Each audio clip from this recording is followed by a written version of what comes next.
बुलढाण्यात बुधवारी कथित फसवणुकीच्या प्रकरणाची चौकशी न करण्यासाठी 5,000 रुपयांची लाच स्वीकारणाऱ्या पोलीस कर्मचारी अनिल कुकडे याला लाचलुचपत प्रतिबंधक विभागानं रंगेहात पकडलं।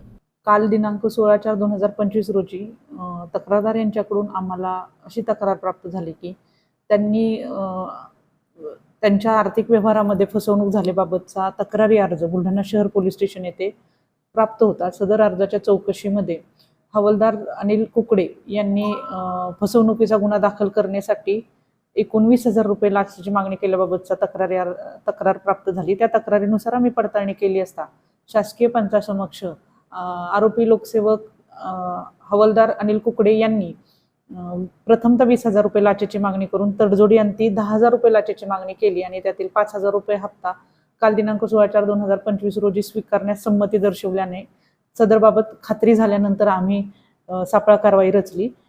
सदरची लाच रक्कम 5,000 रुपये लाच रक्कम हे डवे टी सेंटर कारंजा चौक येथे स्वीकारताना त्यांना रंगेहात पकडण्यात आलेला आहे। बुलढाणा शहर आणि बुलढाणा जिल्ह्यातील नागरिकांना मी अशी विनंती करते की आपल्याला कोणत्याही शासकीय अधिकारी कर्मचारी अथवा त्यांच्या मार्फतीने खाजगी इसमांकडून शासकीय काम करून देण्याकरता शासकीय फी शिवाय इतर कुठल्याही पैशाची मागणी अथवा वस्तूच्या स्वरूपातली मागणी होत असेल तर आपण लाचलुचपत प्रतिबंधक विभाग बुलढाणा येथे संपर्क करावा। यासाठी आमचा टोल फ्री क्रमांक आहे 1064।